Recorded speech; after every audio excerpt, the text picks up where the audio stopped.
Hello， 大家好，欢迎你们来到本期的谢新月塔罗占卜。那今天呢，我为大家带来的这一期占卜主题是来看一下你正在显化什么，结果是怎样，那么来自宇宙的建议又有哪一些呢？今天这一期占卜呢，想来为大家去看一下，在你去努力或者是显化的过程当中，那么究竟这一个结果会是什么样子的哦？你现在心中想显化的这一个目标，是否能够在近期看到它的成效？那么这个结果啊，我们会给大家分析究竟会显化到什么程度，或者是说宇宙会不会比方说你求的是这个，但是宇宙却给你另外一个惊喜啊。那么在这个显化的道路当中，当下呢，宇宙给你怎样的提点和建议，来帮助你去完成你心中的目标？同时呢，我觉得也是把心打开，然后呢，去我觉得是跟着宇宙的这种能量一起吧，创造出一个最美好的一个未来。因为有的时候呢，我们在自己的一个3D 世界里所看到的这个未来，它的美好和宇宙的角度可能会有一点点差异啊。所以我们也是通过这样子的一个能量的连接来看一下 ，3D 世界当中我是这样想的，那宇宙的角度或者是宇宙觉得什么样子的方式或者是安排会更好呢？我们来在这个地方做一个小小的一个连结，来看一看，来听一听。所以呢，如果你对今天的占卜感兴趣的话呢，我们就来进入到今天的选牌环节。今天选牌呢，还是和往期一样啊。那我提前呢收集了一下你们的能量还有信息，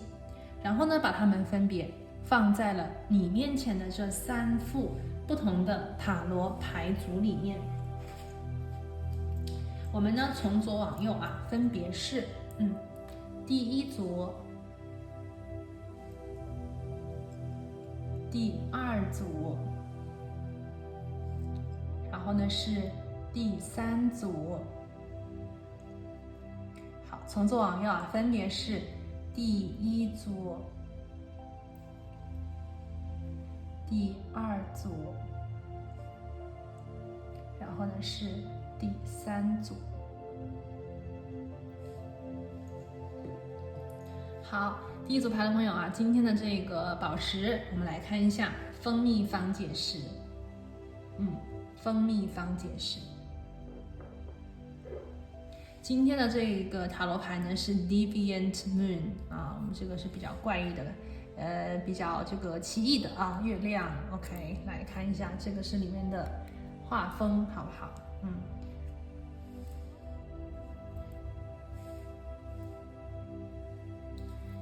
好，第2组牌的朋友呢，今天我们的能量宝石这个是我们的山水画。我觉得这个宝石应该是属于那种河里的那种水洗石来的吧。有的时候就是，我记得我小的时候在那个玩的时候，其实就会捡到这种石头不过这个是我买的啦。好，第2个山水画。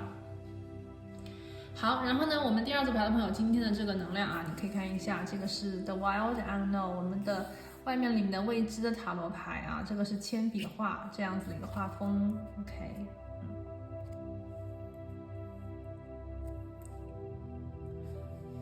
好，然后呢，第3组牌的朋友，今天我们的能量宝石是这个蕾丝白色玛瑙蕾丝白玛瑙这个样子的，蕾丝玛瑙。好 ，OK。然后我们今天这个塔罗牌僵尸塔罗，里面是这种复古的黄色风好的，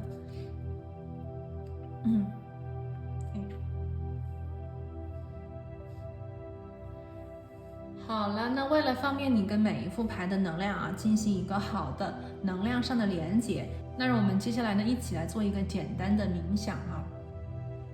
好的，让我们一起闭上眼睛，深呼吸，我们来连接一下宇宙的能量，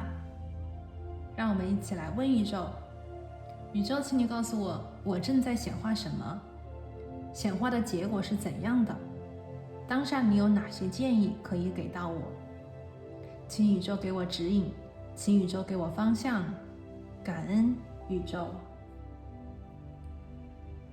好，深呼吸，睁开你的眼睛，看向你面前的这3副不同的牌组，用你的第一直觉去感应一下，究竟哪一副组牌，或者是哪一颗能量宝石啊，在当下呢跟自己是最有感应、最有连结的。那因为我们这边呢是一个大众占卜，所以呢有些朋友啊，如果说你在选牌的时候觉得有其中的一副牌，然后呢另外的一颗宝石同时都吸引你的话，那么我会建议你2组都听听看，因为呢有可能啊你的能量和信息就是确实是被分到了2个不同的牌组里，也就是说你点开2组牌的内容来听呢，你都可以找到跟自己有对应或者是有连结的信息。好了，那如果你已经选择好了属于你的牌组，我们就一起来听听看你正在显化着什么，结果是怎样的，那么建议又有哪些呢？我们待会儿见。Hello， 大家好，欢迎选择到第一副牌的朋友啊！你们呢选的是这个蜂蜜方解石，这个宝石呢其实是给人一种非常接地的感觉啊，拿在手里就觉得很稳当。那我们把这个对应在海底轮的蜂蜜方解石先放一边，然后呢，我们今天去看你正在显化什么之前呢，让我们来一起解读一下今天我为大家抽到的主牌。好，今天我们的主牌抽到的是原谅。这张牌的能量其实非常的，我觉得很，怎么讲呢？它的这个频率真的是非常的高啊。给大家讲讲这个故事啊，就是你现在看到的这个犀牛，其实他以前呢也是一个小孩，就是他现在这个怀里的这个小孩，他跟他很像，可是呢，他的妈妈就是嗜酒啊，我们在讲有那个喝酒啊，有酒瘾啊，然后呢，他觉得有一天在梦里啊，他没有怪他妈妈，但是有一天呢，他在梦里，他梦见自己，他希望自己变成一个犀牛。那么在梦境当中，他看到了有一个小男孩跟他长得很像。这个小男孩呢，就是在那个出了一个事故啊，就这个事故大概是火灾，然后呢，这个小男孩就没有人管，然后呢，他就去，因为他是犀牛嘛，在梦里，所以他就去救这个小男孩，把小男孩放在他的怀里啊，为他这个挡去这个火灾啊。后来呢，他的父母，就是这个小男孩的父母亲，发现了他们的孩子被犀牛救了，就打了一个那个就是安眠针，就打在这个犀牛上面嘛。然后呢，等犀牛醒过来的时候，他就发现自己和小男孩的爸爸妈妈还有小男孩一起啊，就是组建了一个新的家庭。从此之后呢，他们幸福美满的生活在了一起。这个故事呢，其实它虽然是犀牛的一个梦境，但是呢，它的能量在告诉我们啊，这个犀牛并没有怪他的妈妈喝酒，对不对？他的妈妈其实是他非常爱的一个人，他没有怪他，他把他的想法，他把他的这种我们所谓的能量集中在他真正希望的样子里面，所以他在梦境当中救了一个人，并且有了很好的家庭，生活在一起。那么这个能量是在说什么啊？我觉得第一副牌的朋友吧，当我们生活当中看到、经历、面临着我们可能爱的人伤害了我们的时候，我们可能不知道该怎么样去疏导，或者是怎么样去理解。那么这个时候呢，我们可以学习这个犀牛，就是把重点转移到自己喜欢的东西上面。这个犀牛并没有怪他的妈妈喝酒，也没有怪他的妈妈不管他，而是他在把能量集中到他希望做成的那个事情，或者是他希望自己成为什么样子的人。我觉得这个想法，这个态度啊，就是一个非常值得我们学习的关键。当我们不知道该怎么样去跟那个人相处，跟那件事情和解的时候，我们能不能够把能量集中到我们希望的地方，从而可以把能量转换成一种力量和美好。就是我们一旦遇到问题的时候，我们可能非常容易就是陷进去，对吧？陷入消极，陷入抱怨，陷入困惑，或者是陷入一种挣扎。那么不要这样陷下去，我们能不能够把能量集中到我们自己的美好和未来上面？那么这个呢，就是这个我们今天的主牌能量我觉得所展示出来的一种超越的力量。那么今天他给的关键字是原谅其实原谅呢，我最近讲了很多，我也听到很多不同版本的，就是其他的人在讲原谅啊。其实现在我听到的有2个版本，就是说为什么要原谅？凭什么原谅，对吧？我之前讲过，其实原谅并不是去因为别人，我们原谅是因为自己。从自己的角度啊，我们原谅是为了能够给自己自由，能够去救自己，能够让自己好起来。那么今天的这个原谅呢，我会觉得它的能量更加集中在的是一种放下，或者是一种成全自己啊。我一直觉得所有的能量啊，它的这个角度从哪里出发很重要。如果是从别人的角度出发，可能都没有从自己的角度出发来的更加的，我觉得是直击自己的心灵吧。那么今天我们的能量原谅，它的这种能量的点就是从他自己角度出发，他其实很想去。怎么讲呢？可能他的母亲也没有去寻找他的原谅，但是他还是去原谅。他希望自己能够去成为这个能够帮助别人的人，对吧？其实他就是把他自己变成了他的妈妈，去救了另外一个孩子。所以这种能量的频率的转换啊，我觉得是非常了不起的。所以呢，我们今天来看一下啊，我们先讲到这里，然后放一边，我们来抽几张牌。我们来看一下啊，第一副牌的朋友，你正在显化什么？我们先来看第一个能量，你正在显化什么？我们来看一下啊。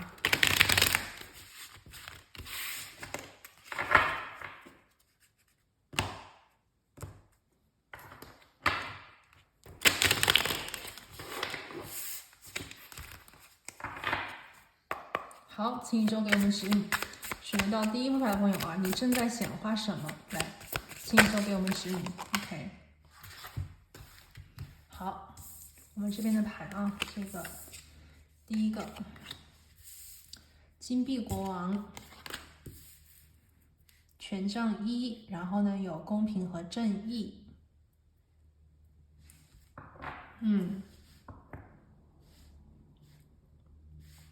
首先吧，这个金币国王给我的感觉就是关于你的生活啊，关于你的一个基础稳定，关于你的家的事情啊。我觉得当前第一副牌的朋友，这个能量是很多的。金币国王，他是自己的小家，他在乎自己生活的安稳，自己生活的舒适度，在于自己的家庭成员，在于自己的一个房子啊，包括这个房子都是这个金币国王里面所拥有的一个能量啊。当前的第一副牌朋友，你们正在显化什么？我觉得这个金币国王代表着你们其实是非常稳定的，在让自己的生活在3D 世界的层面的这个生活，我觉得是稳定富足的，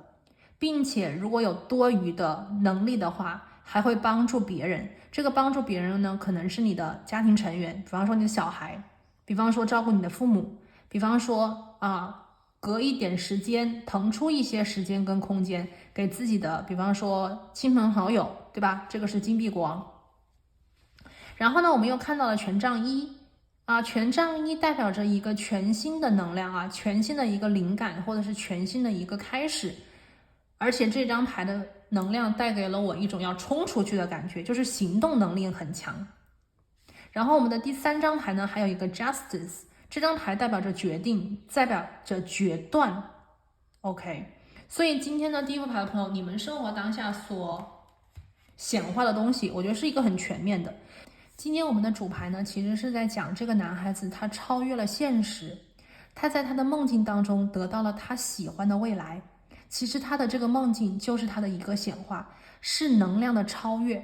虽然说我们今天的主牌的关键词是原谅。但是今天的这一组牌的能量里面，其实我会觉得它更多的能量在于超越，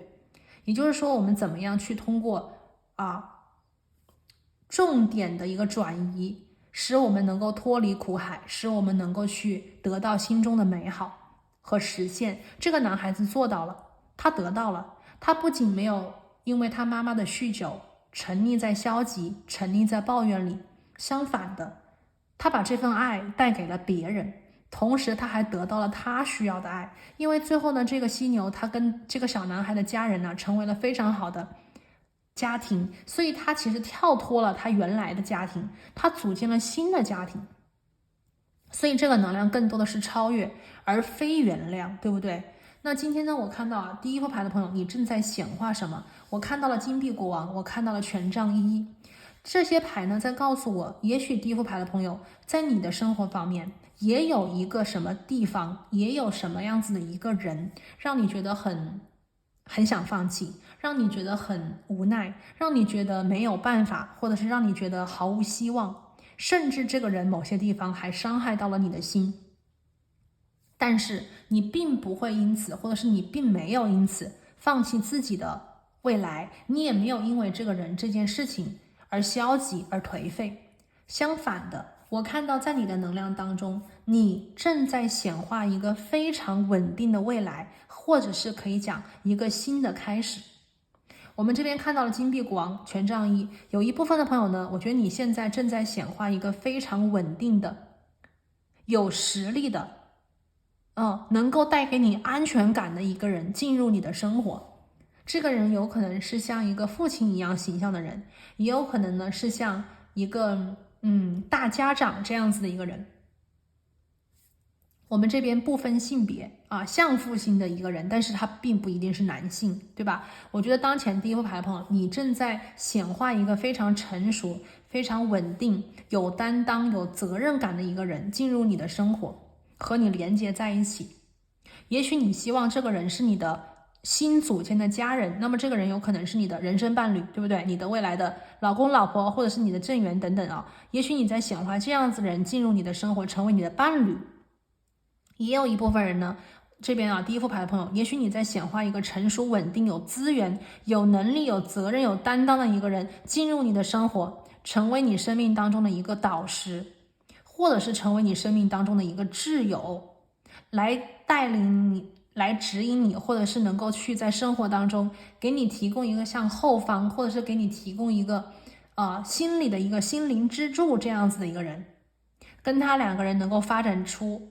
比方说长存的友谊，或者是能够跟他两个人一起去在生活当中，我觉得是一种陪伴。你看我们的这个犀牛和小男孩相互的陪伴，犀牛能够理解小男孩，小男孩非常的爱这个犀牛，他们两个人组建了新的家庭。所以呢，第一组牌的朋友，如果你的原生家庭你觉得不是特别的喜欢，或者是你觉得自己没有办法在那个地方得到你希望的理解，那么你完全可以通过今天的这个显化的部分去显化出你想连接在一起的家人。家人未必是需要一定有血缘关系，对不对？我们其实在遇到一个跟我们心有灵犀，能够相互理解的、值得依靠的一个人的时候，可能这个人某些地方就已经是我们的家人，或者是胜似家人了。包括我们每个人都能够理解的，我们去选择我们的未来人生伴侣，跟他一起组建家庭，甚至是生小孩，这就是我们未来会选择的新家庭的方向。所以我觉得第一组牌的朋友你正在显化的，从我们今天的主牌来看，也许你真的就是在显化你未来的家庭，你未来的家庭成员那么我看到了这个人成熟稳定，有责任有担当，而且我们在权杖一这里可以看到他对你很有热情。我们看到这个犀牛就这个小男孩，他对这个小男孩是非常上心的，他把他蜷缩在他的怀里保护他。就像我们现在看到这个金币国王，金币国王就本身有很强的保护能量。我们今天看到你在显化的这个未来的家庭里面，就是去显化一个能保护你，你也能够愿意保护他的人。我们今天小孩子的能量看到了2次，代表新生命，代表新的希望，代表新的可能。你们正在显化一个新的开始，新的关系的开始，一条新的道路的开始，对吧？一旦你们显化出这个所谓的这个对的人吧，可以这样讲，或者是你心里真正喜欢的这个人，对于你来讲你能够放心的、有安全感的这个人，那么你的生活即将打开新的章节，对吧？那么我们的第3张牌这个是公平和正义。这张牌呢，其实给我的感觉是，关于第一副牌的朋友，你们心中所求，宇宙会让你实现，而且这个实现并不是一个我们所谓的可能没有你想的那么好，而是这个东西是刚刚好。有的时候我们可能会在讲比你想象的还要好，对不对？但是我觉得今天的能量是刚刚好，刚刚是你想要的样子，刚刚是你希望的能量，刚刚是你觉得跟你特别匹配、特别合适的一个感觉。Justice。好，我们来看一下还有没有什么其他的能量啊？我们看一下。OK， 我们这张牌是宝剑九啊，宝剑九。那宝剑九呢，讲的是什么？宝剑九呢，其实是在讲噩梦的惊醒。午夜啊，我们做了一个噩梦，然后呢，我们醒过来了。它讲的就是，也许呢，第一副牌的朋友，你的生活当中如果有任何让你觉得让你做噩梦，让你害怕，让你担心和焦虑的事情啊，那么宇宙在告诉你，你正在显化的是从这个焦虑当中醒来，从噩梦当中醒来，从害怕当中醒来。你将看到的是，也许很多东西它只是一个梦，很多东西它并不是你想象的样子，而是你要在这个现实的3D 世界当中去显化一个稳定，去显化一个真正的人啊，来到你的生活。如果之前的这个东西，这个人啊，这件事，这个关系，你觉得真的是让你很痛苦，让你觉得得不到你心里需要的营养，那么你就需要去重新选择。我们今天看到权杖一，重新选择，重新开始，把这个所谓的噩梦和不好的过去，我觉得是放下和原谅啊。这个时候我们回到原谅了，对不对？过去不好的放下，然后是原谅，然后呢是选择新的可能。好，来看一下最后的一张牌啊，我们看一下你正在显化什么。感恩宇宙。好，最后的一张牌呢，我们看到了恶魔。这张牌呢是诱惑啊，这张牌是诱惑。很明显啊，第一组牌的朋友，在你们的能量当中，我觉得所谓的这个显化吧，它既有所谓的好的啊，我们看到这个地方是金币国王权杖一，但是呢，在你们的显化过程当中，我觉得是有干扰的。也许当前你们很想显化一个金币国王这样子稳定的人，但是呢，在你们的生命当中存在诱惑，存在一个可能它能够让你的心有一点动摇的能量。因为我们今天看到恶魔了，而且恶魔的方向，大家看，恶魔的方向是往这边的。我觉得恶魔是和这个金币国王一起出现的一个人。这个人呢，可能某些地方能够满足你的需要，满足你的诉求，或者是说他能够拨动你的心弦，但是呢，他一定不能够给你需要的很核心、很本质的一个东西。这个人可能会给你，比方说美好的外形啊，或者是能够有一些让你的欲望能够满足的一些能量，但是呢，这个人啊，他没有金币国王的稳定，他没有金币国王的安全，他没有金币国王的持久性。而这个人呢，可能是一个短暂出现在你生命当中的，而你需要看到他，而你需要去甄别他，并且呢，我觉得是选择出这个金币国王。因为我们今天啊，你看第一副牌的朋友，你的能量当中出现了 Justice。这张牌是选择，这张牌是决定。那么也许在你生命当中，你正在显化的是金币国王，但是呢，可能你会碰到一个业力的干扰，就是这个恶魔牌。那么你要能够从金币国王跟恶魔里面去看清楚谁才是你的犀牛，或者是谁才是你真正要保护的这个小男孩，或者是我们今天讲的，也许是你的正缘呐，也许是你的这个老师，真正的老师，真正的这个好朋友，真正值得你相信的这个人，谁可能是业力，谁可能是来干扰的，就是这个 devil。 今天我们这个 justice 还有一个能量，就是有关于合同。因为我今天呢也听到有些朋友啊，如果你生命当中跟合同和纠纷有关的一些信息，那么你正在显化的，我觉得是一个官司或者是一个结论啊。这个官司呢，这个结论呢是公平的，是正义的，但是呢可能会有其他的能量来干扰你。恶魔牌，你需要去，因为这个恶魔还跟这个宝剑九还有一定关系啊。我觉得宝剑九呢可能是你害怕的，你越害怕这个东西就越会出现，但是如果当你醒过来，也许你会发现这个恶魔它会越来越小。你看啊，今天这个恶魔很大，你看这个后面有一个恶魔，它在这个后面嘛，其实它很小，但是你把它放大了，所以你需要去看明白第二个呢，我也看到啊，就是当前第一组牌的朋友，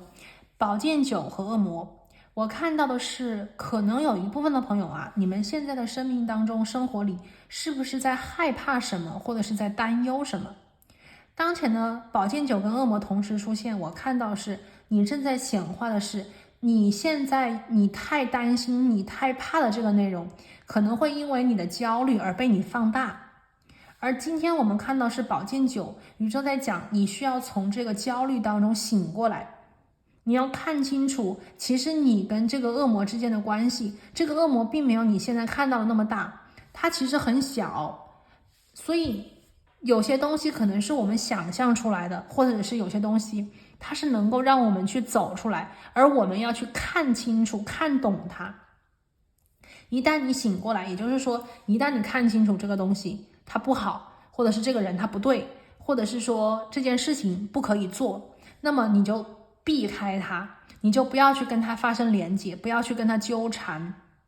对吧？你看走了啊，你看这个走了，而不是让他在这个地方一直牵挂着你，你要把他给丢掉，让他走，那么这个恶魔就会离开。有一部分的朋友啊，你们正在显化的这个未来，其实是一个让你们清醒的，一个用理智去分析和判断的未来。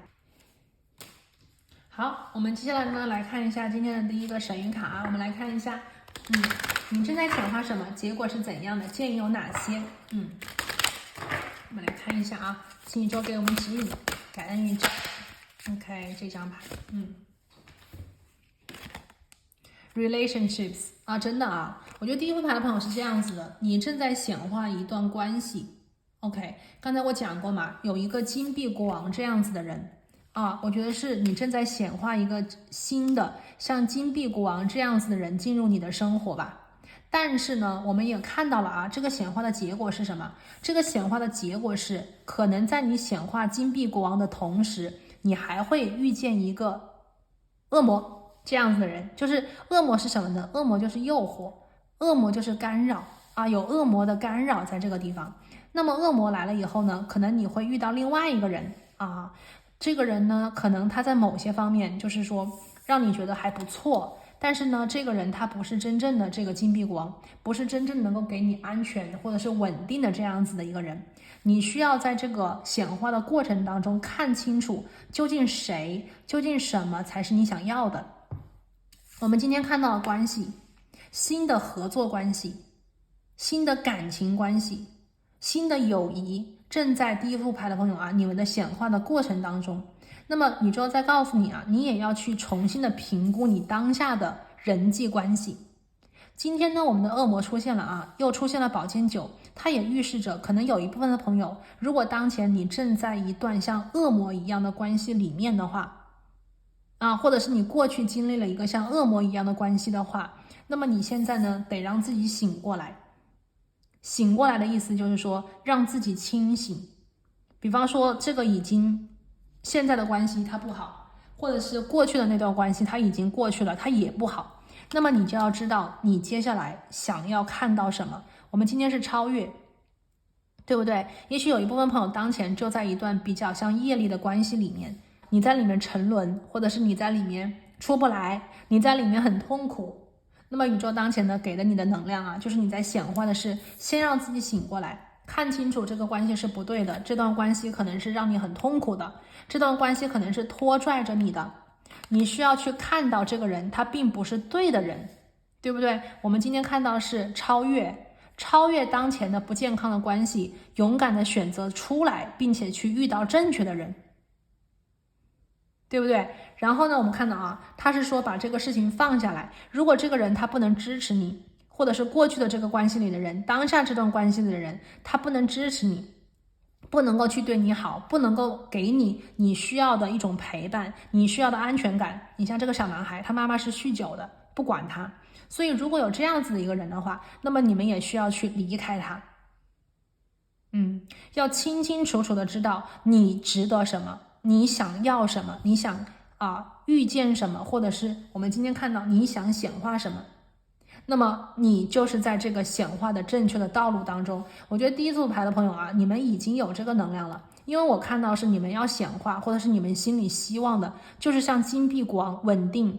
有担当、有责任感的一个人。而且我们今天能量里又有权杖一，代表这个新的能量已经要出现了，或者是已经出现了。你们要做的就是跨越过去，跨越恶魔，跨越这个宝剑9的噩梦，让自己勇敢的去追逐新的生活，勇敢追寻跟这个人新的连接和建立起你们新的关系。那么这个关系，我们看到这个显化的结果是什么？是 justice 啊，是 justice。这张牌讲的是什么呢？这段关系将会是公平的，这段关系将会是理智的，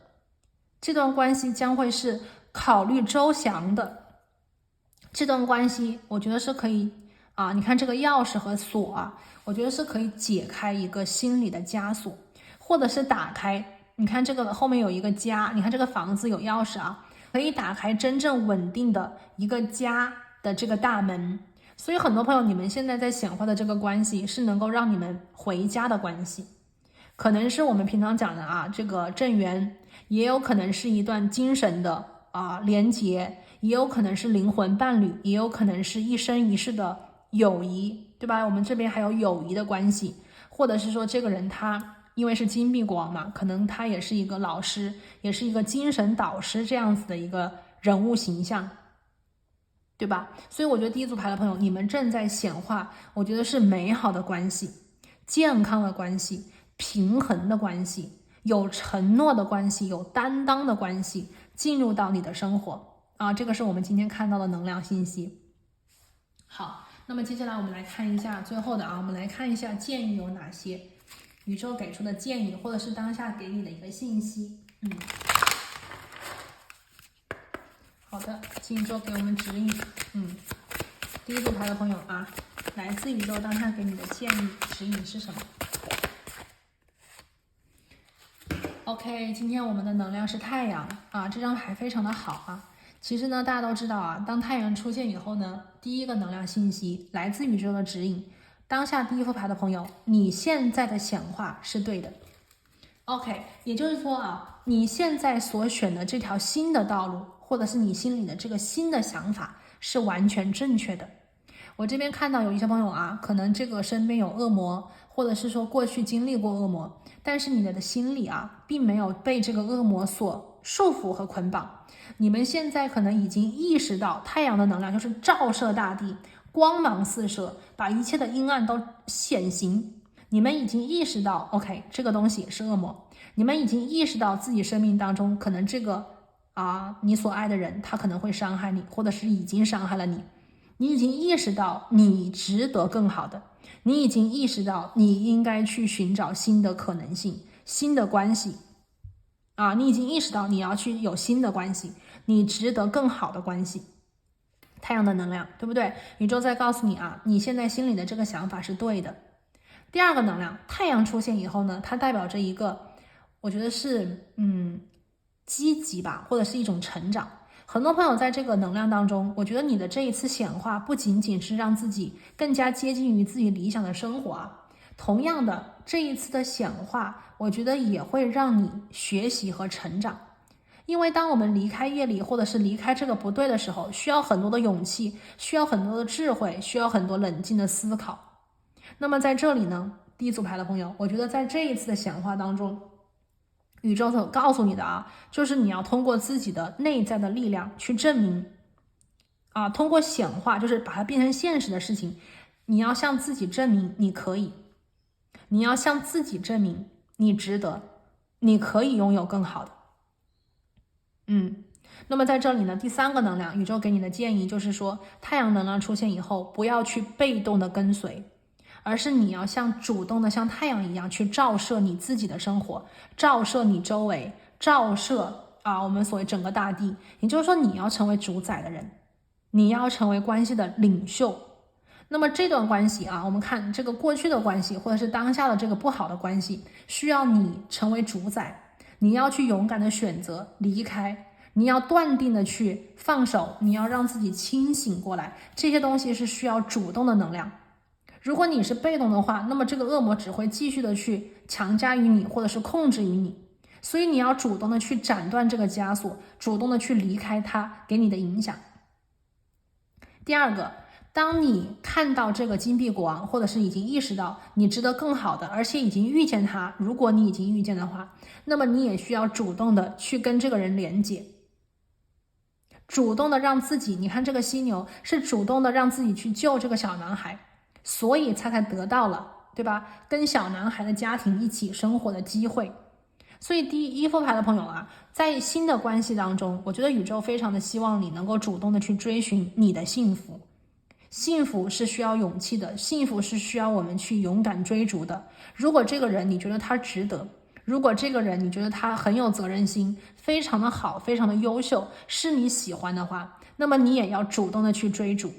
主动的去让自己勇敢的爱，主动的去让自己勇敢的去，你看这张牌，去拯救他，去帮助他，去跟他建立起连结，这样子他才能够跟你一起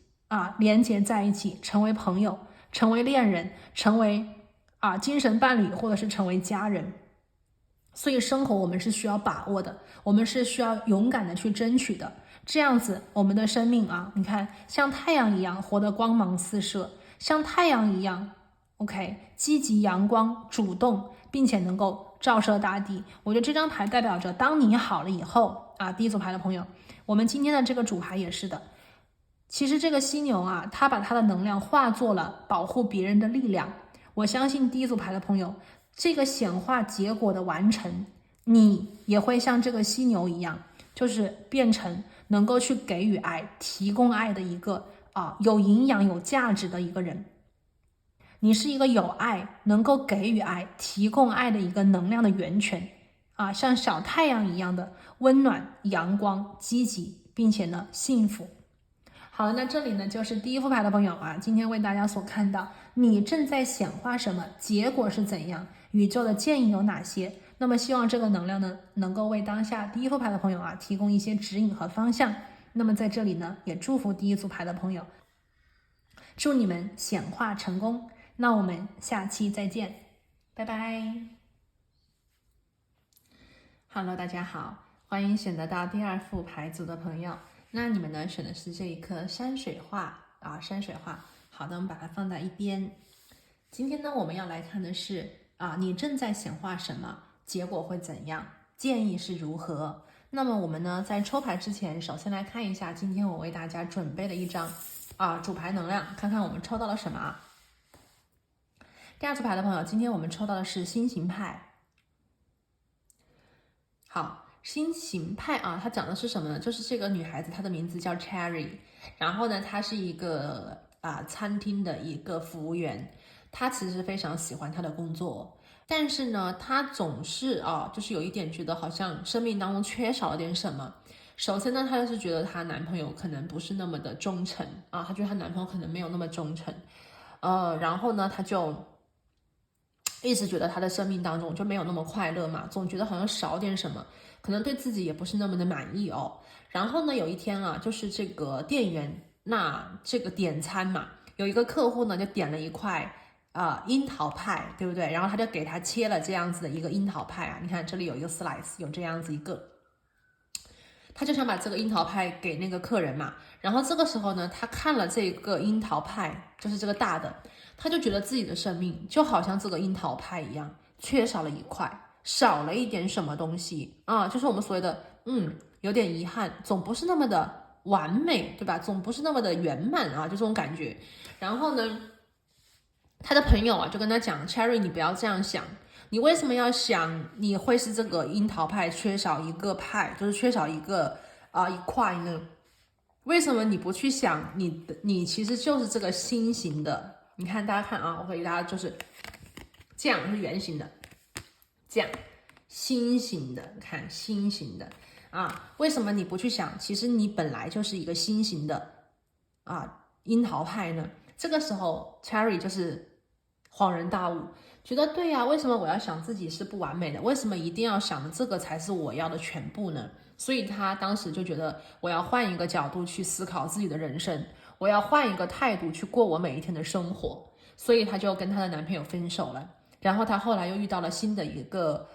另外一个人嘛，然后他就跟那个人结婚，两个人生活的很快乐啊。所以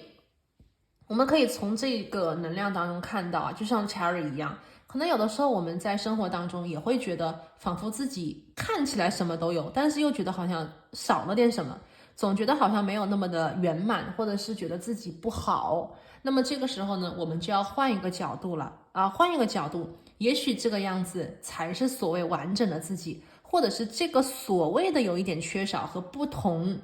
才是那个最美好的自己。我们要学会自我接受啊，学会自我接受，我们要换一个角度去思考问题，我们要转念一瞬。那么今天呢，在这个 Cherry 的后方啊，这个魔法啊，我们看到这个精灵其实就是一个自我接受的一个守护灵吧。啊，我觉得这个就是他的守护灵，告诉他，你看啊，你并没有缺少，而是你本来就是新型的啊，这个我们所谓的樱桃派。我们这样想，生活就立刻马上圆满。啊，所以我觉得今天第二副牌的朋友，我们今天看的主题是你正在显化什么。我觉得这个显化并不在乎说一定要变出什么东西，而是在告诉第二副牌的朋友，你要显化的东西是你心态的改变。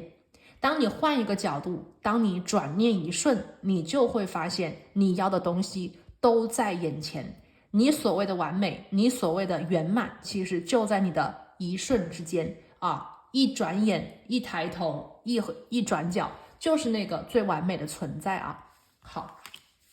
我们把它放一边。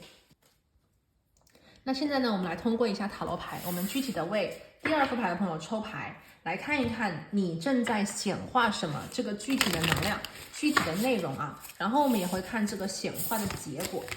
我们来一边抽牌一边挤，好。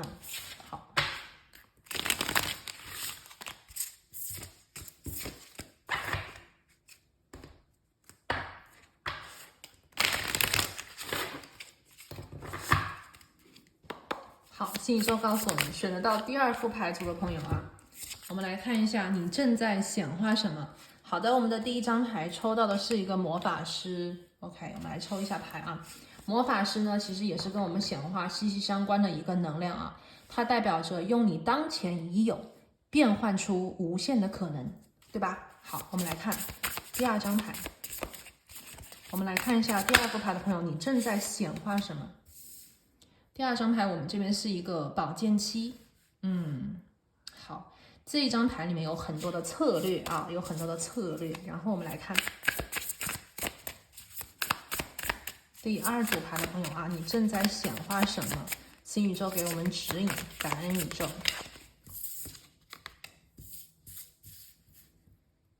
第三张牌我们抽到是宝剑国王啊，宝剑国王。对，它跟这个宝剑七啊，我觉得能量是相互对应的，非常厉害啊。猫头鹰智慧啊，智慧的显现。OK，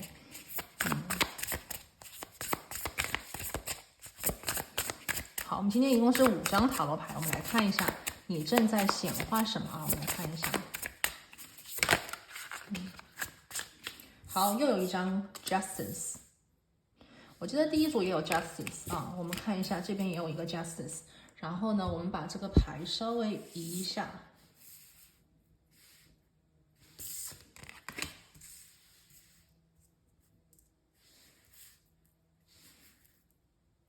好，我们的最后一张牌，我们来看一下啊，你正在显化什么呢？第一副牌的朋友，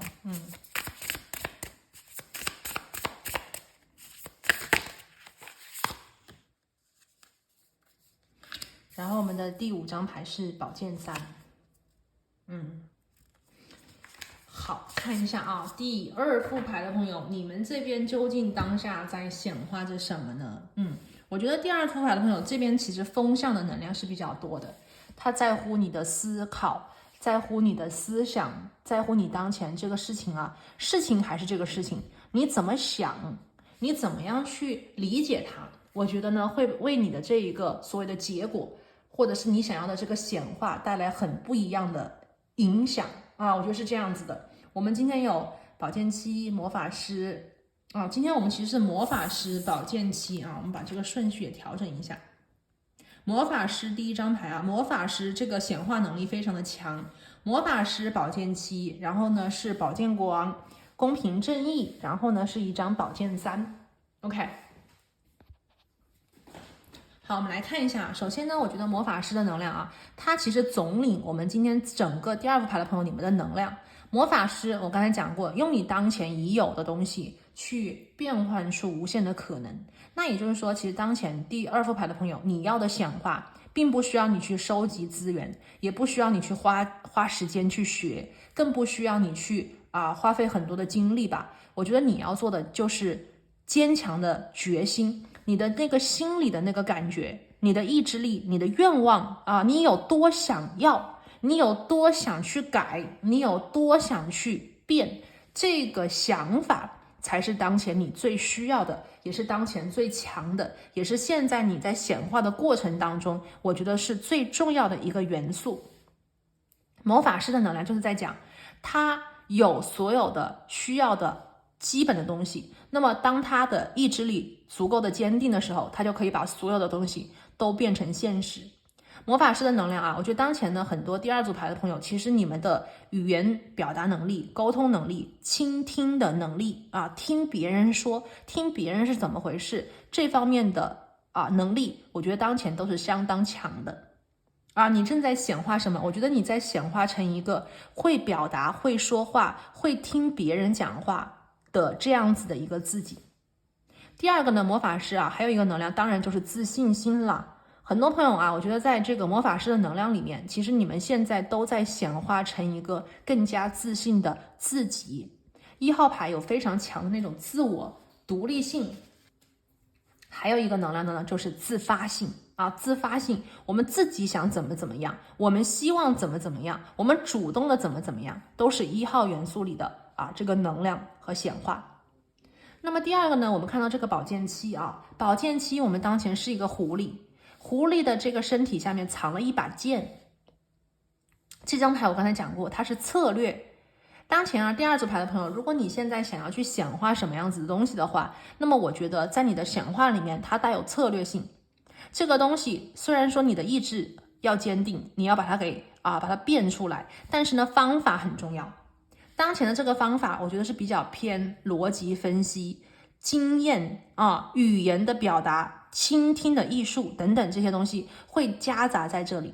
那么这个狐狸和一个宝剑呢，我会觉得当前第二副牌的朋友，你正在显化一个非常聪慧的自己，一个有智慧的自己，一个会说话、会表达的自己。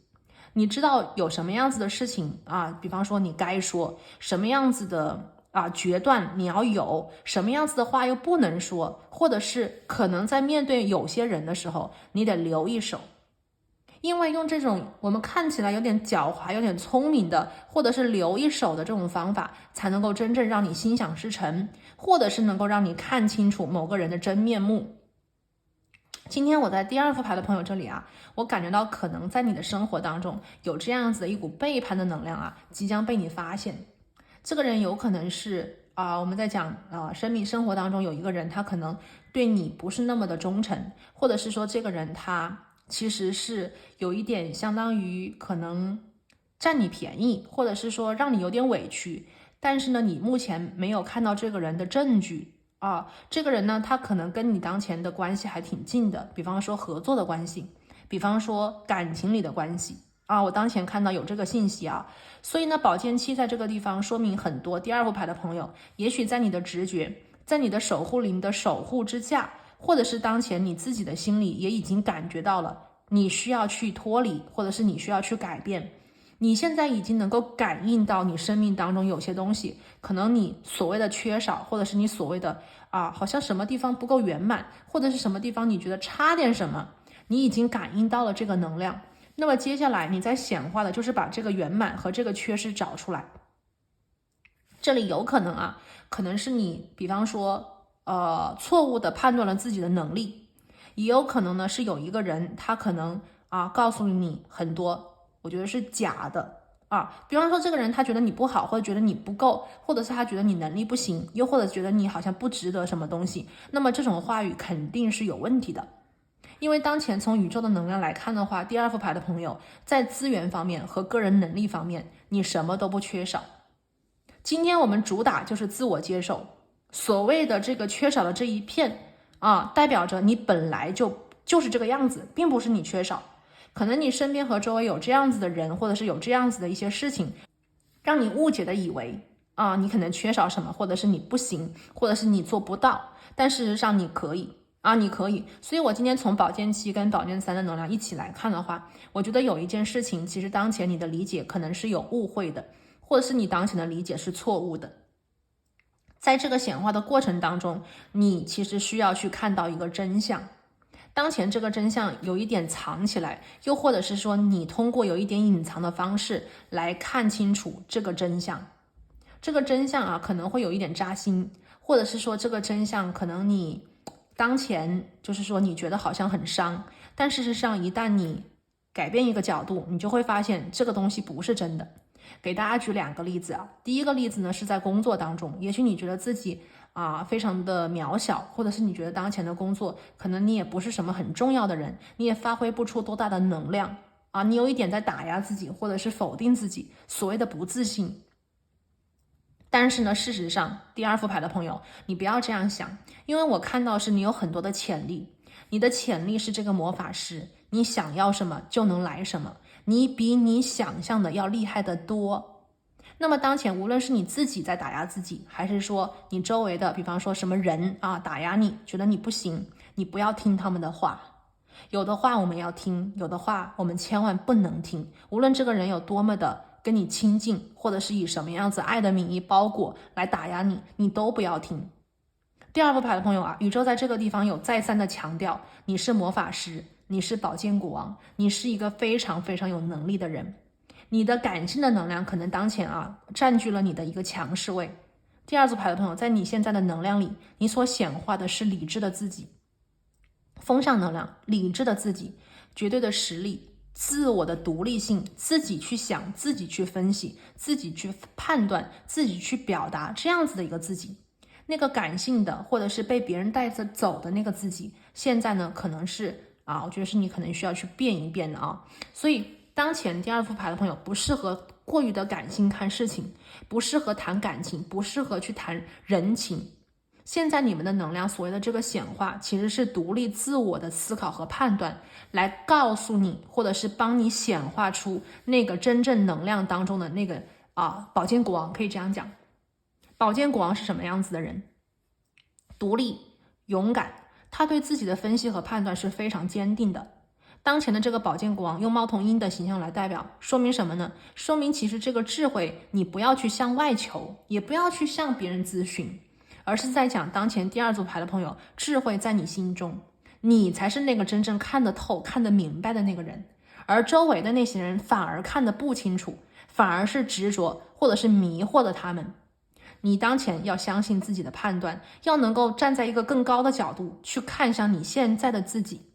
并且拿出你的这把，我觉得是尚方宝剑，对拿出这把宝剑为自己的生活，我觉得是做出一个明确的分析和判断。这张 Justice 给我的感应是从你手中的这把宝剑散发出，你看这个剑是七彩的，然后在这个 Justice 里面散发出美丽的七彩光环，它代表着彩虹，它代表着希望。也就是说，其实当前第2组牌的朋友，我觉得你的某一个能力能够为你的生活带来很多的美好和希望。其实当前生活当中那个要改变的人是你自己，不是别人。不要想着改变他，这个人其实反而我觉得他是你生活当中的一个牵绊或者是一个拖累。而你现在要做的是拿出自己的这把剑，自己做决定，自己去想办法，自己去为自己的生活，我觉得是创造出一个新的可能。所以呢，当你开始用自己的方式去，无论是赚钱也好，去工作也好，去求职也好，去读书也好，去表达也好，你会发现非常的顺，结果非常的好。而相反的，在你身边跟周围这个听别人的，按照别人的想法去做的这个样子，这个结果反而是不利于你的。宝剑3反而是可能遇到阻碍反而是碰壁反而是让你觉得很伤心反而没有把你的潜力发挥出来这个地方可能是比方说父母的建议或者是你身边周围某个人总是给你建议，我觉得这个建议可能是错的。还有一部分的朋友呢，可能是你的这个情感关系啊，就像这个Cherry 一样，她的男朋友当前可能在打压她，这个男朋友当前没有给你当然也有可能是女朋友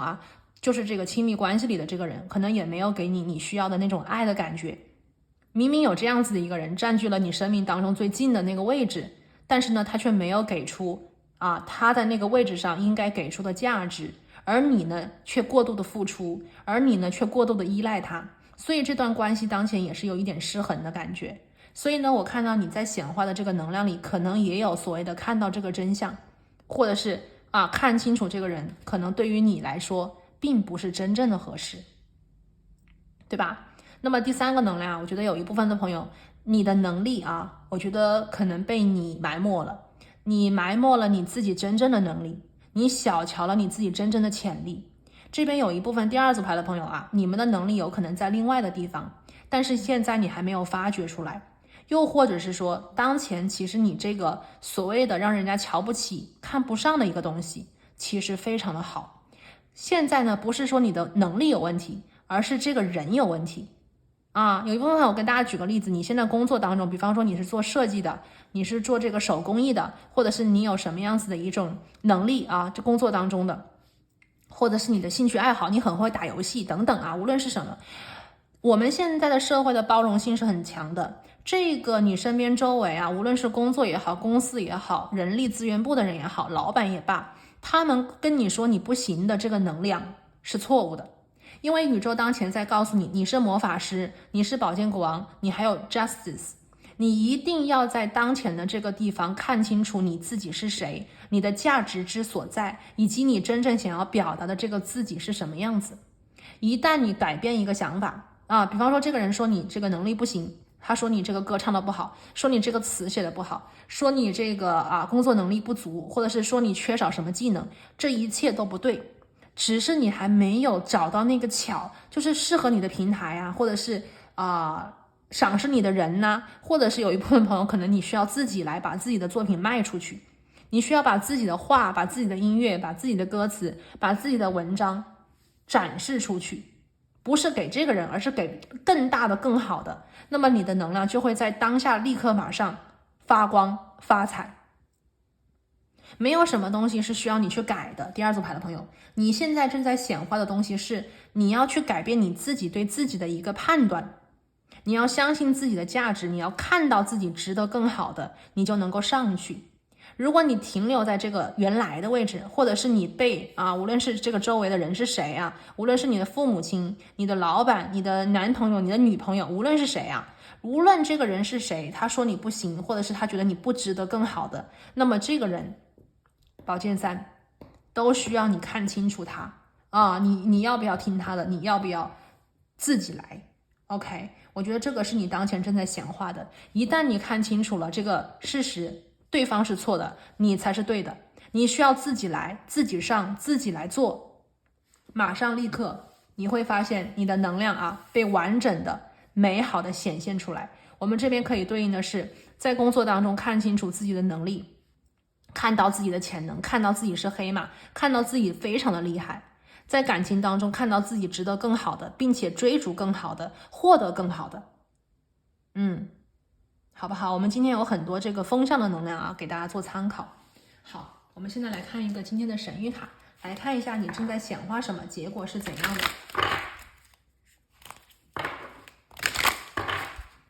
好，我们来给第二组牌的朋友抽牌看一下你正在显化什么，结果是怎样的。感恩宇宙。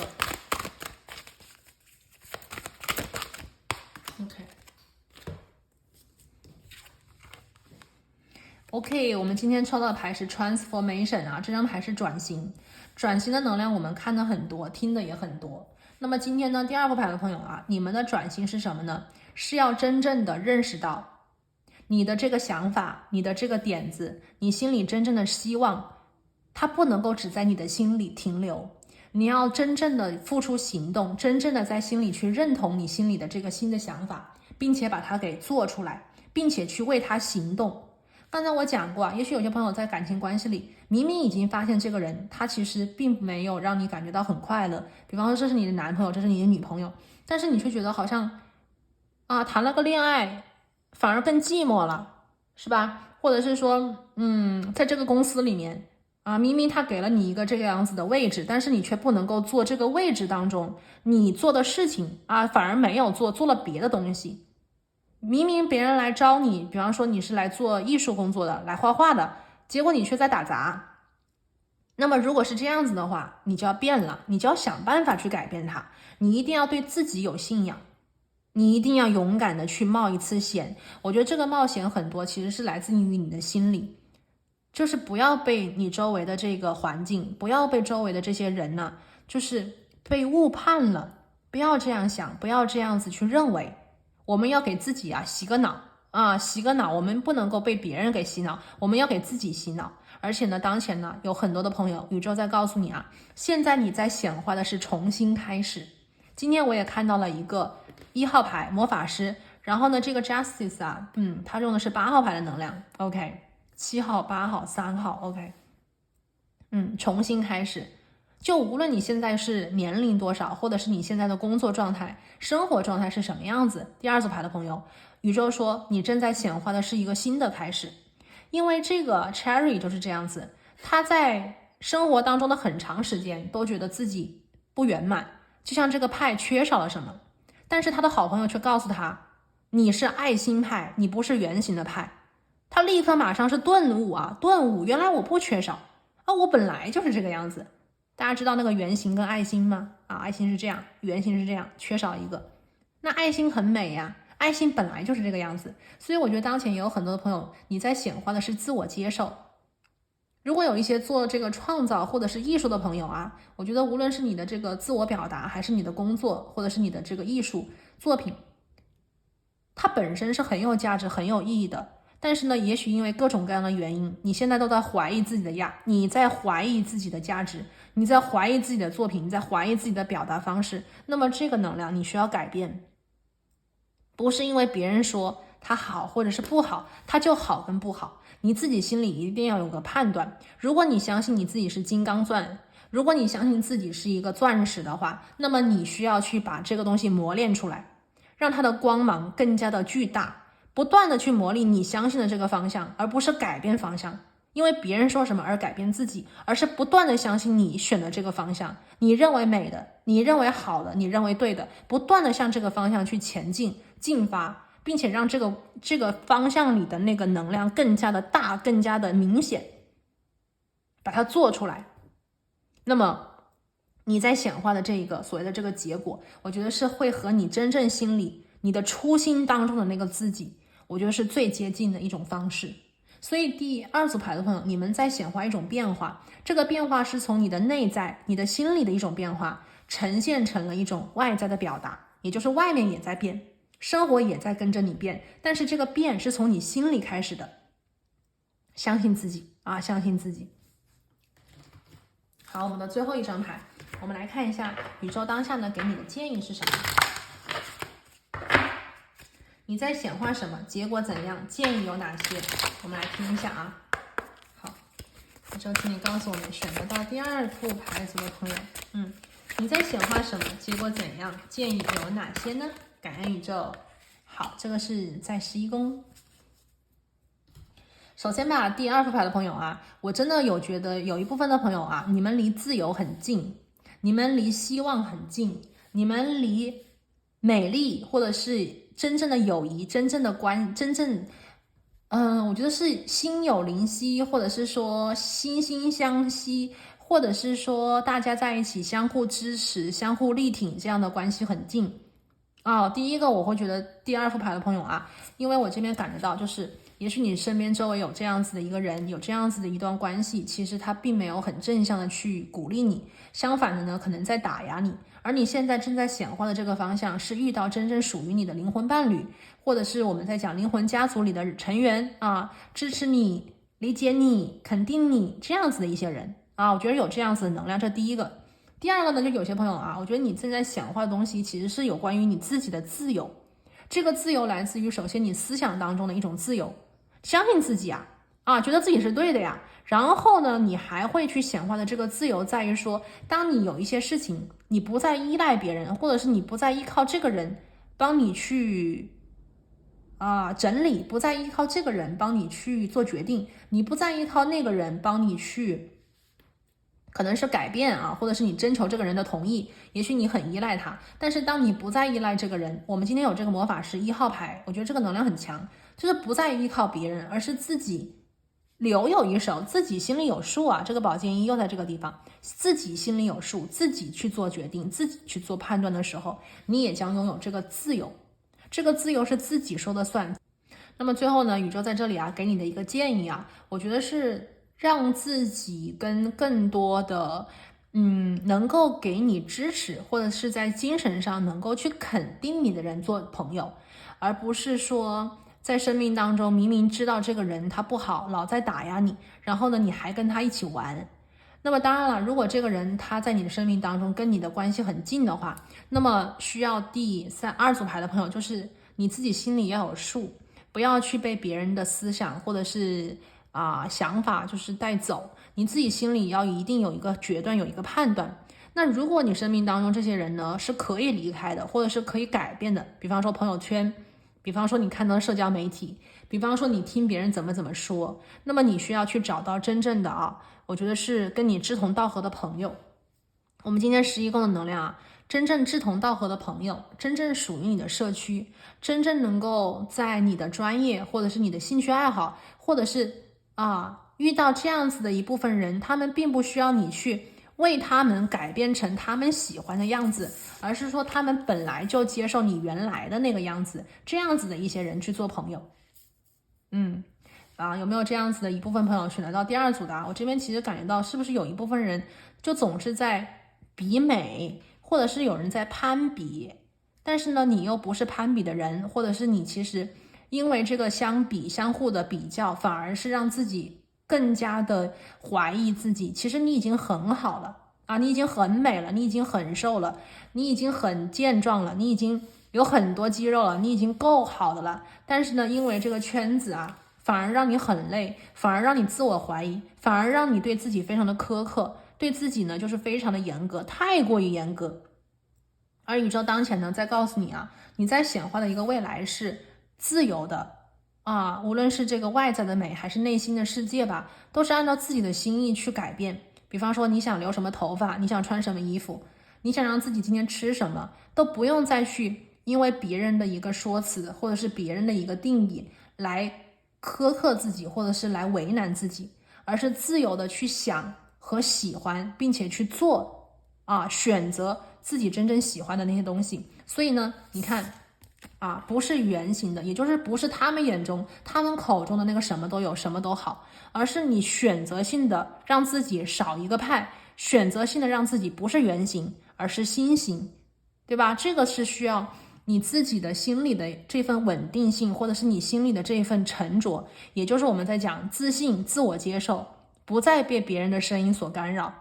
不再被别人的声音所怀疑自我，而是充分的接受自己，充分的爱自己，充分的理解这个自己。那么这样子呢也是跟自己我觉得是关系的一种和解，你会看到这样子的你过得轻松美丽，并且可以快乐的跟自己喜欢的人在一起。好了，那这里呢就是第2组牌的朋友今天我们所看到你正在显化什么，结果怎样，建议有哪些。我觉得这个能量呢对于第2副牌的朋友来讲很重要，也非常的美丽。那么祝福所有第2副牌的朋友呢，你们可以转型成功，接受这个真实的自己吧。那我们今天呢就讲到这里，那我们下期再见，拜拜。Hello， 大家好，欢迎选择到第3副牌组的朋友，你们呢选的是这个白色的蕾丝玛瑙。好的，那我把它放到一边，放这里 OK。那今天呢我们为大家连接的这个能量是来看你正在显化什么，结果怎样，建议有哪些。所以呢我们现在抽牌之前，我们来看一下今天的主牌。第3组牌的朋友今天呢为你们抽到的是这个 victim， 它的能量呢是一个受害者是一个受害者。那么这张牌的一个故事先跟大家讲一讲它的背景信息就是有一个这个绿颜色的橡子有一天呢他被这个龙 dragon 就是叫过来，他就跟这个橡子打商量，跟他说他要准备一个台剧舞台剧，然后呢希望橡子呢能够去单演一个角色。那么这个向子就非常开心啦，非常开心。那个龙王呢就跟他讲说，我会给你很多的钱会给你很多钱，然后呢你可以在舞台上表演节目让大家都看到你。可是呢，等到这个他表演完之后就是我们在讲舞台剧要编辑编辑，像我们视频要编辑，对不对？编辑到最后结果呢，这个向子的那个戏份就都被剪掉了，就没有他。然后呢，龙王也不给他付钱了就是不给他钱，就是很让人郁闷的。那么我们从这个故事里可以看到，向子呢，应该就是我们大家常说的一个受害者。可是呢，这个向子他不这样子认为，他认为他要选择快乐，他认为能够在舞台上表演就是一个很好的工作机会，他做到了，他完成了。而且呢，在表演的时候多多少少是有一些观众的，他觉得这就够了。所以呢，在这个所谓的受害者以及所谓的做的这件事情本身里面，就是他在做一个选择嘛。其实呢，这个向子特别喜欢表演节目，他的梦想就是要成为在舞台上的一个，比方说表演者或者是一个演员那么是龙王给了他这个机会，让他能够在舞台上表演节目，他觉得这本身就已经能够满足他，能够让他快乐跟幸福。所以呢，他既可以选择当我们平常口中的这个受害者，他也可以选择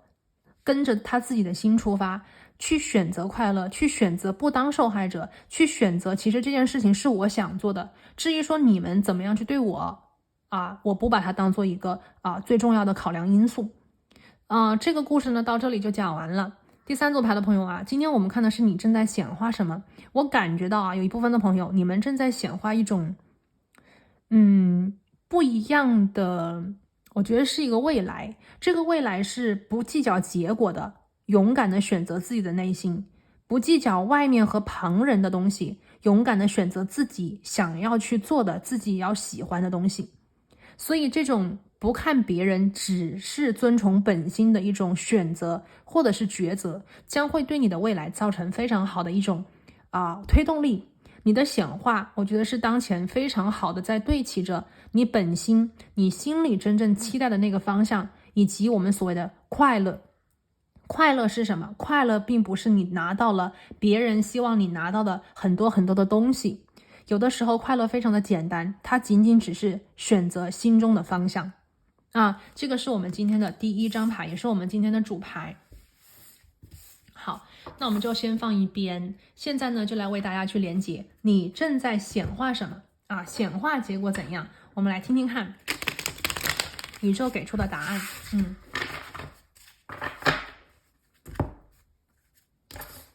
我们来一边抽牌一边看具体的信息选择到第三组牌的朋友第三组牌这个白色的蕾丝玛瑙的朋友我们来看一下你正在显化什么。OK， 第一张牌非常好。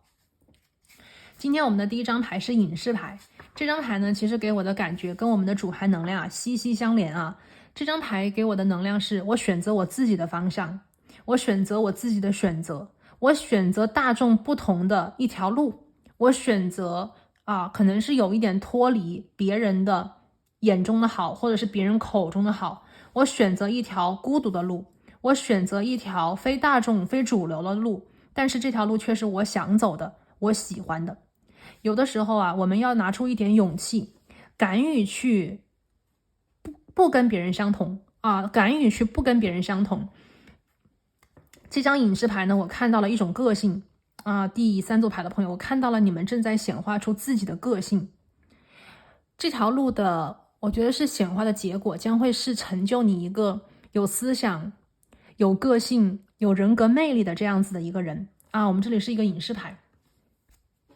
同时呢，这张隐士牌还给我一个感觉，就是有些朋友在你的显化之路里面我觉得接下来你可能会选择一条稍稍有一点清淡的、恬静的，或者是说不跟很复杂的人相处，不跟很嘈杂的世界去做连接，而是把自己放在一个很舒服的环境里，一个你喜欢的环境里。这边有些朋友可能会远离一些比较纷争的工作环境，不是说不工作，而是选择一个比较简单的工作环境，做自己喜欢的事，做自己擅长的事。还有一些朋友呢，这个隐士牌啊，我觉得可能会从一个不是很健康的关系里面走出来，并不是急着去找另外一段关系，而是选择跟自己建立好良好的一种关系，让自己在一个很舒服的，可能是你的家或者是你的朋友圈里面啊，看看书、画画或者是写字 ，OK， 喝喝茶，品一品人生的味道。可能在一个人独处的时光里，我们能够有更多的大彻大悟，有更多的所谓对过去的一种总结，以及更加宁静的情况之下，看清楚人生的本质，想明白人生接下来要往哪个方向去发展。这个隐士牌给我非常好的一种充电的感觉。所以第三组牌的朋友，我觉得你可能正在显化一种自我充电，你正在显化的是一种能够独立的并且幸福快乐的自给自足的生活啊，并不是依赖别人，而是我自己就能给自己快乐，我自己就能满足自己所谓的需要。而且在这里还会有很多的，我觉得是精神方面的一种醒悟，或者是精神方面的一种领悟啊，这个是隐士牌。 OK， 好，第二张牌呢，我们抽到是金币6，这张牌呢在讲的是和谐还有平衡啊，和谐还有平衡。所以说第三组牌的朋友啊，我觉得你们正在显化着更多的平衡。如果生活之前啊，有些地方让你觉得不平衡，比方说工作过忙啊，工作量过大呀，又或者是过去的一段时间让你觉得身体很透支啊，用更多的时间，用更多的健康去博取你要的结果，那么你正在显化的是一种平衡的生活。在这里呢，我看到你会清理杂物，有些朋友可能会在这个地方啊，就是这个时间里面，比方说清理房间啊，或者是整理你的屋子，或者是说把一些你不用的东西都清理干净，包括我们这里啊，整理电脑。现在我们的电脑其实是一个强大的一个大脑吧，我们把很多东西都放在里面，可能是工作的，可能是电子的日记，可能是我们写的小说，或者是我们平常的一些小小的项目文件档啊，还有一些存档的一些东西。那么在金币6这里呢，我看到有些朋友可能很想去整理自己的生活，从工作环境，从电脑的这个容量释放更多的容量，清理垃圾，从自己生活的一个作息的调整 OK， 到我们所谓的人际关系里的一种清理啊，远离喧嚣啊，远离我觉得是不对的、不好的，仅仅是做自己喜欢做的事情，来让自己的生活变得简单，来让自己的生活我觉得是接近于你心中理想的平衡状态，让自己可以去很舒服的生活一段时间。好。那么金币6的第二个能量我还看到是什么呢？就是有一部分的朋友啊，在你们选择一个人好好生活的这个时候啊，我看到的是你在显化的一个惊喜，可以这样讲。我就是看到有人好像是很想去供养你啊，你生活当中可能会有一个人很想供养你，或者是说有一个人觉得你的这种想去一个人过生活，想去一个人轻松一段时间，他很想去为你做点什么这里有可能是你的家人，也有可能是你的朋友，也有可能呢这个人是你的一个暗恋者，或者是一个你的倾慕对象。他看到你终于可能不在那个不好的环境里，你终于不在那个地方去挣扎，不在那个地方去比方说不开心，而是选择了一个我觉得是在他眼中一条更对的路，更好的路。所以这个人呢，他很支持你我看到有一个人非常的支持你，所以他可能很想供养你，或者是他很希望能够在你的这一段独处的时光，或者是你的这一段勇敢的选择自我的这一段时期里面，成为你的一个精神支柱，或者是成为你的一个朋友，或者是能够在生活层面给你提供一些资源。所以呢，我们知道有的时候当我们选择孤独或者是冷清的道路的时候，这条路反而有的时候并不冷清，我们反而能够在清淡和冷静的环境当中看清楚谁才是真正爱我们的人，谁才是真正愿意接受那个真实本我的那个人，谁才是朋友圈当中不嫌弃我们的贫穷富贵仍旧会供养我们，或者是仍旧会支持我们的那个人。所以呢，我看到有些朋友在你的显化当中，你可能会收获一个惊喜，会收获一份真心，或者是收获别人对你的一种无条件的馈赠。 OK， 好，第3张牌啊，今天第3组牌的朋友能量好好哦。第3张牌是星星牌，星星牌出现的第一个能量我听到了，叫做疗愈好了。我们在生活当中啊，可能每一个人都需要或多或少的疗愈能量啊，因为我们在这个世界当中，可能经常啊就会有一些能量，其实会伤到我们。这个所谓的伤呢，可大可小，可多可少。有的时候可能是别人的一个评论，让我们觉得很心痛；有的时候呢，可能是别人的误解，让我们觉得很委屈；有的时候呢，可能仅仅是这个责任太多了、太重了，让我们觉得疲惫不堪。所以呢，在我们的世界当中，其实我们每一个人，无论是什么样子的时候，都需要很多很多的疗愈。那星星牌出现在我们的这个地方，我会觉得第3组牌的朋友，你们选择的这条隐士之路，或者是你们选择不当受害者的这条路本身，它就是疗愈之路。在这个疗愈能量里面，本身有一种很强烈的内在精神和力量，这股内在的精神能够让你去在宇宙的万物当中啊，去给自己充满电，给自己充足能量。与此同时呢，我也看到很多朋友在这个地方能够让自己的心真正的疗愈好，并且啊，这个勋章的感觉，就这个星星勋章这张牌出现在这个地方，给我的感觉是一种很稳当，就是你正得了。OK， 你正得了。那么这个正得，你正得了什么呢？我觉得正得的是成熟，正得的是能够在生活的起伏里面看清楚生活的本质。这个本质是你自己的选择，是你自己的心。你心的方向才是真正的北方，而别人所指的方向，无论是什么，都不是你心中真正对的那个点。所以星星牌给我一种很稳当的感觉。当我们能够跟自己和解，当我们能够去所谓的明白自己的这个方向的时候，生活就会在你的手中变得非常的平衡，非常的稳定，非常的踏实。你不再会因为别人的所作所为而轻易的，或者是而改变自己的决心。你不会因为别人的一种操控，或者是别人的一种评论而选择被别人当作受害者。所以我觉得这个星星牌出现在这里，反而给了我一种很稳当的感觉。星星牌的后方是一个军绿色的衣服。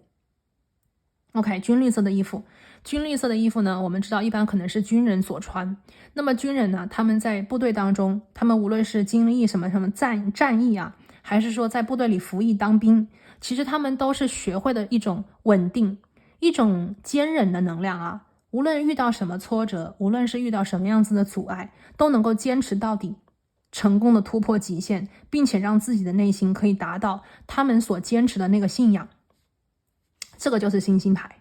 所以可能有一部分朋友啊，我觉得可能信仰这个词在你们的心里越来越清晰，越来越明了了。你们已经开始慢慢的有了自己对生活的信仰，或者是已经形成了自己的一种比方说价值观、世界观、宇宙观。你已经开始明白自己的心究竟是什么样子的，明白自己在这一生这一世所追寻的生活究竟是什么样子的。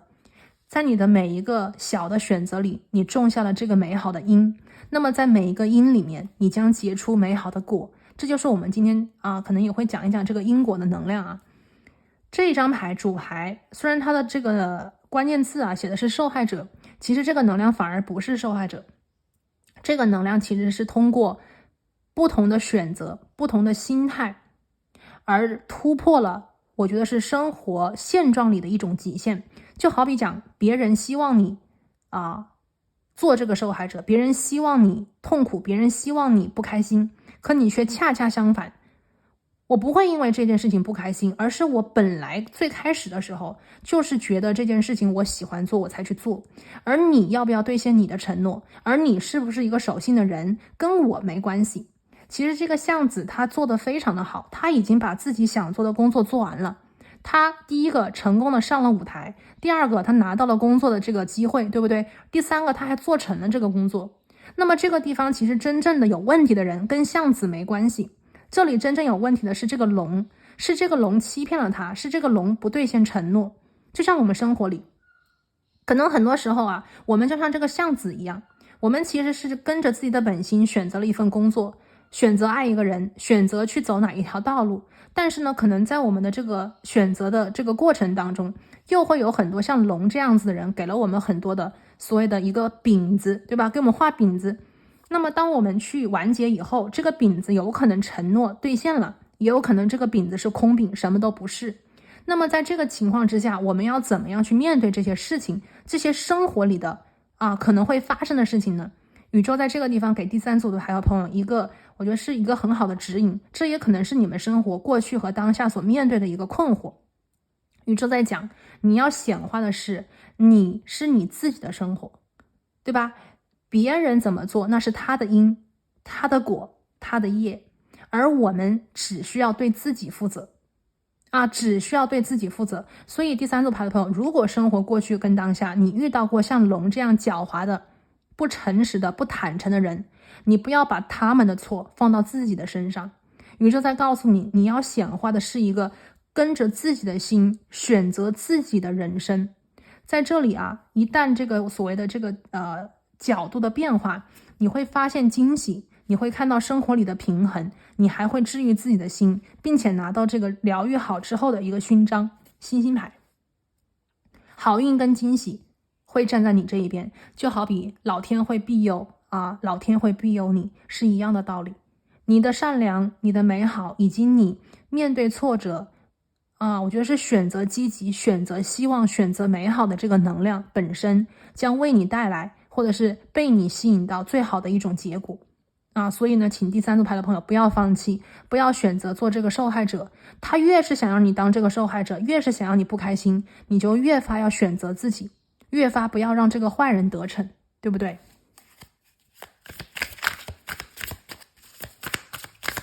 好，我们来看今天的第4张牌是什么？你正在显化什么呢？请宇宙给我们指引，感恩宇宙。好，第4张牌是力量刚才我们其实有讲过一点点有关于这个内在的力量。那么现在这张牌出来了，力量牌。什么是力量力量不是我们所谓的身体的力量，不是我们有多大的劲，不是我们能够去承担多少的重量，而是在讲我们的心能不能够稳定。在我们遇到这种不诚实、不坦诚的这个龙这个坏人的时候，我们能不能够仍旧选择自己的路，仍旧选择自己心中的方向？这个能量其实在现实生活当中可能会比较难一点比方讲，你跟那个人可能是老板谈好了，你做这份工作，然后呢他给你多少钱，结果呢你到那个公司发现工作本身比他之前说的要多得多，或者是说你想做的工作他并没有给你你想做的项目他并没有给你，然后呢钱方面可能还比你想象的少，工作比你想象的累升职空间可能也没有你想象的那么简单。那么这一切我们都是在像巷子一样，我们也遇到了这个龙。那么宇宙当前呢在告诉你其实你完全可以显化出不一样的一条路，不是被这个龙感觉被他欺负，不是像这个龙我们所谓的像面对这个龙，或者是觉得这个龙它怎么样，而是我们不要把生活里的这些挫折和困难当做一种抱怨去责备，而是我们要选择内心的坚强。这个坚强不是让你受着不是让你受这个苦，而是在一开始你去做这件事情的时候，你就要从自己的角度去出发。这件事情是不是我想做的？这件事情是不是我觉得值得做的？这件事情是不是我觉得可以做的？如果这个人，这个龙，他欺骗了你，他要去承担他的业，而你要做的是把这个我觉得是你自己心里的想做成的这件事情先做好不要太多的去在当下计较所谓的得失，用你的大度和慷慨，用你的所谓的本心的选择的方向去战胜这些不诚实不老实的人。而且在这个地方力量牌，我觉得很多朋友其实你们如果说有这样子的困惑或者是阻碍的话，力量牌在帮助你可以获得成功。你可以通过自己的力量，通过自己的智慧，通过自己的一种修为，或者是你的一种方式来最终拿到自己想要的结果。所以有些朋友我觉得你的显化可能呢遇到了一些麻烦，可能遇到了一个不坦诚的人，遇到了一个不守信用的人，但是宇宙在这里告诉你，你仍旧可以让他成功，你仍旧可以到达你的目的地。那么这个中间可能是有一个插曲，或者是有一个拐弯，但是呢在你去选择快乐不选择当受害者的过程的当中宇宙会给你惊喜，会给你奖励，会给你勋章，而最后呢你仍旧可以成功。力量牌讲的是有阻碍，但是仍旧可以成。这个阻碍可能是你之前没有想象到的，或者是说这个阻碍是你不曾遇过的，或者是说这个阻碍比你想象的要难，比你想象的要大。但是呢，之所以会这样，其实你可以从另外的一个角度去看，也许你的能力比你想象的要强大很多，也许你的我们所谓的承受的能力也比你想象的要厉害很多。所以第三组牌的朋友，把它当做一种试炼，把它当做一种自我磨砺的方式宇宙呢不会辜负你的。我们看到这里金币6，会有人供养你，而且你会拿到这个勋章。最后呢，你还可以升级和突破自我的极限力量牌。好，最后一个，我们来看一下你正在显化什么呢？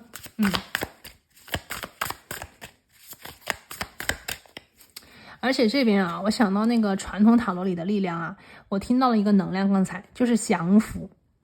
可能在我们的主牌里面是龙降服了橡子，对吧？龙骗了橡子，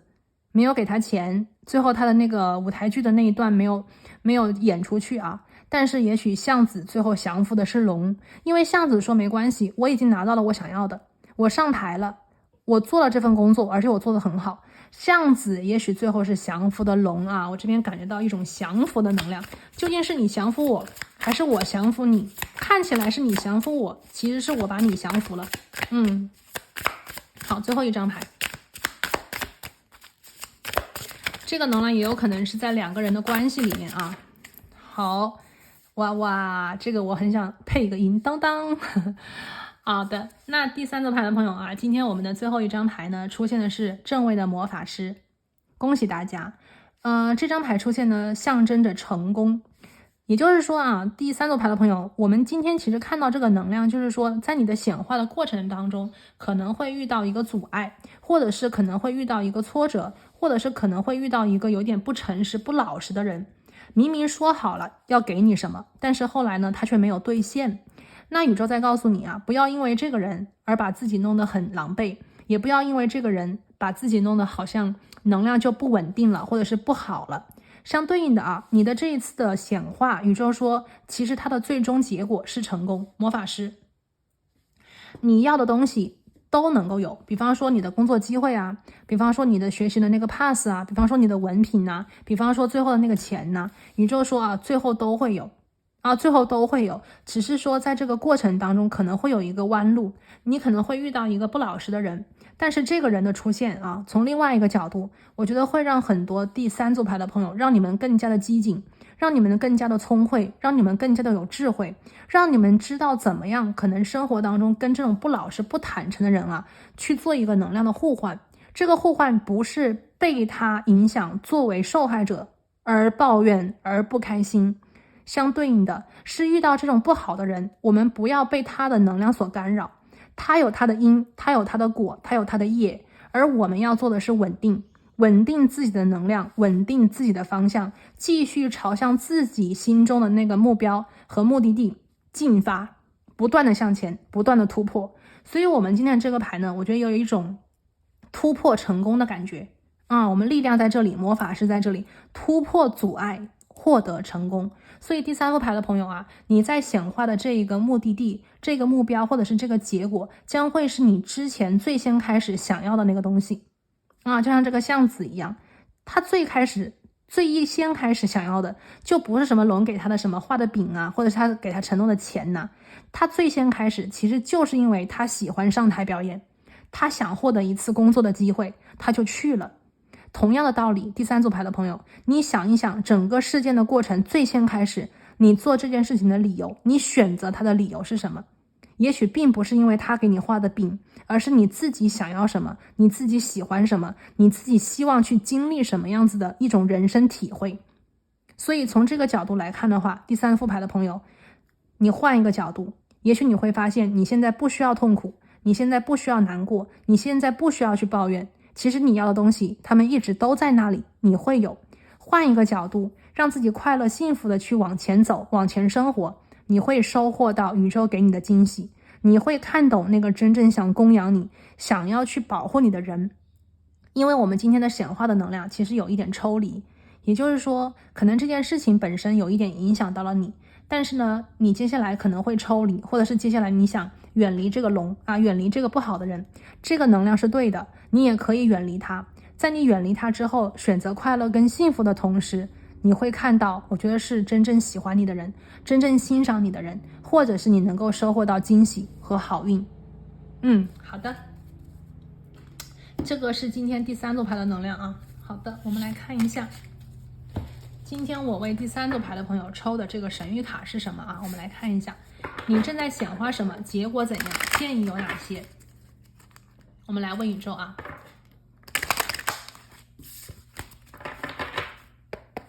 好的，宇宙告诉我们，选择第3副牌组的朋友啊，你正在显化什么？结果怎样？建议有哪些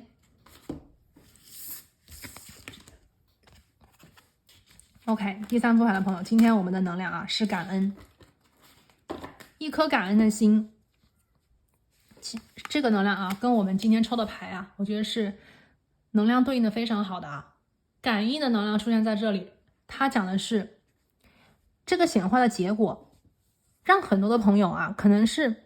从痛苦变得快乐。本来是一个很痛苦的，或者是本来感觉到被骗了，或者是本来感觉到被这个人欺负了，但事实上呢，你们可能转念一想，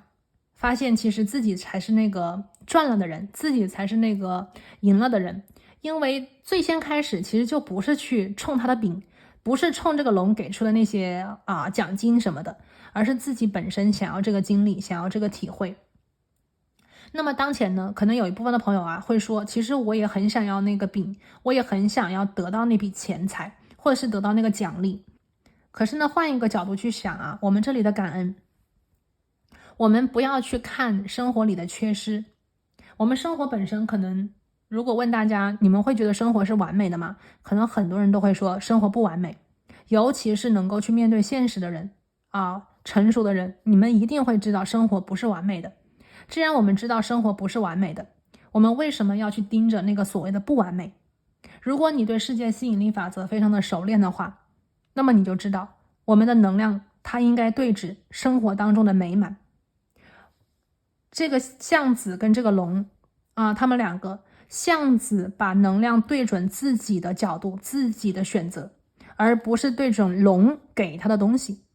所以如果对准自己的选择，自己的喜欢，他是成功的，他是要去感恩的，他要去感恩这个龙给了他机会。如果他的能量对指的是龙没有给他那笔钱，龙没有把那个最后的东西放上去的话，他就会很痛苦，他就会非常的难过，他会非常的伤心，他不会有任何的感恩，他只会怪和埋怨。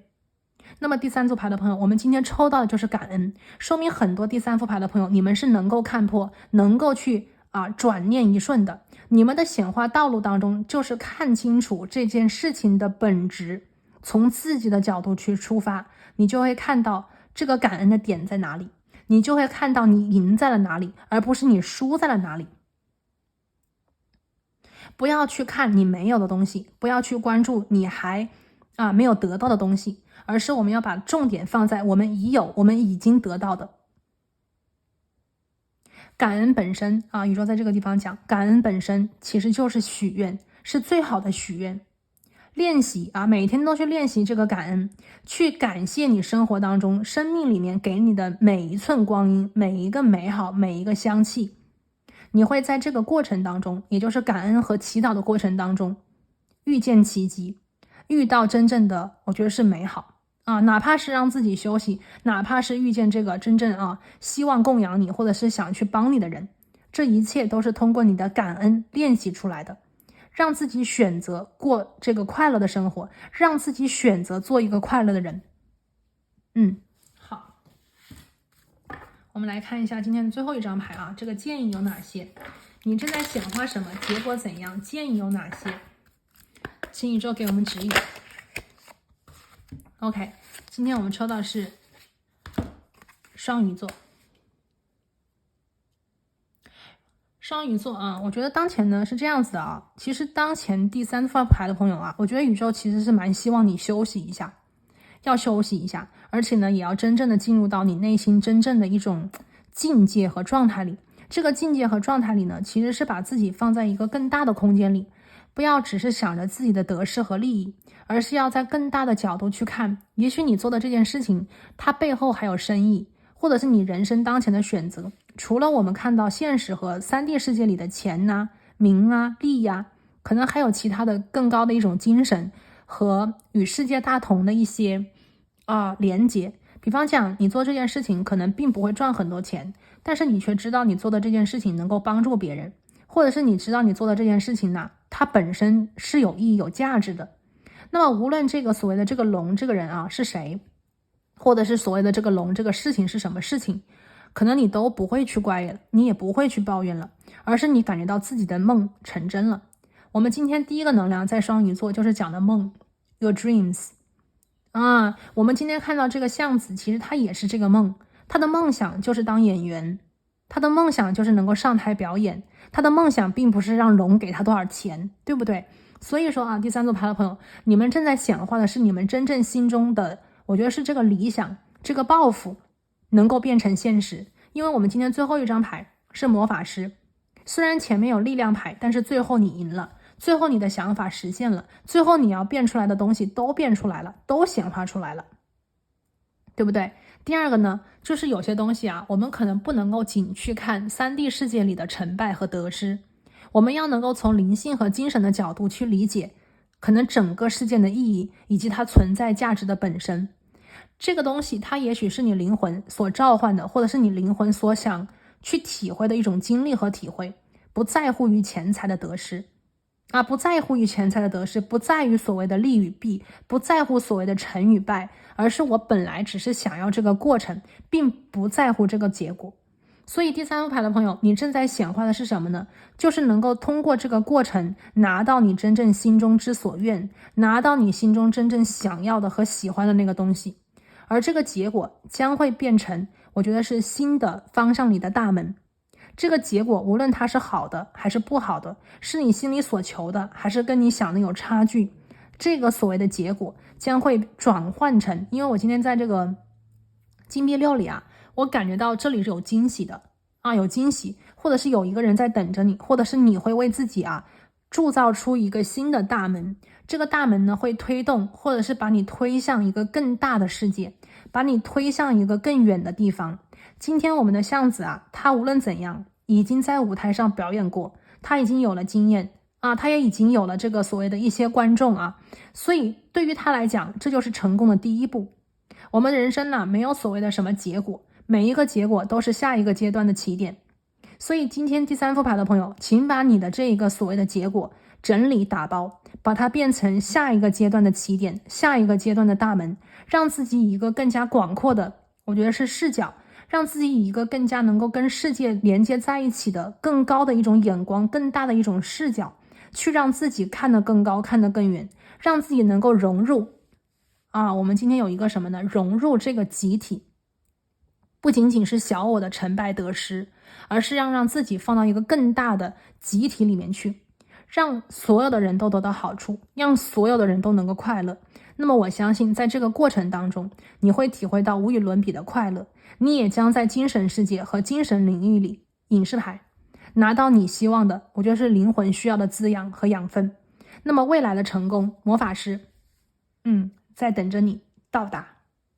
好了，那这里呢就是第3组牌的朋友，今天我们所看你正在显化什么，结果怎样，建议有哪些，所有的信息。那祝福所有第3组牌的朋友，祝你们成功，祝你们好运。那我们今天呢就讲到这里，我们下期再见，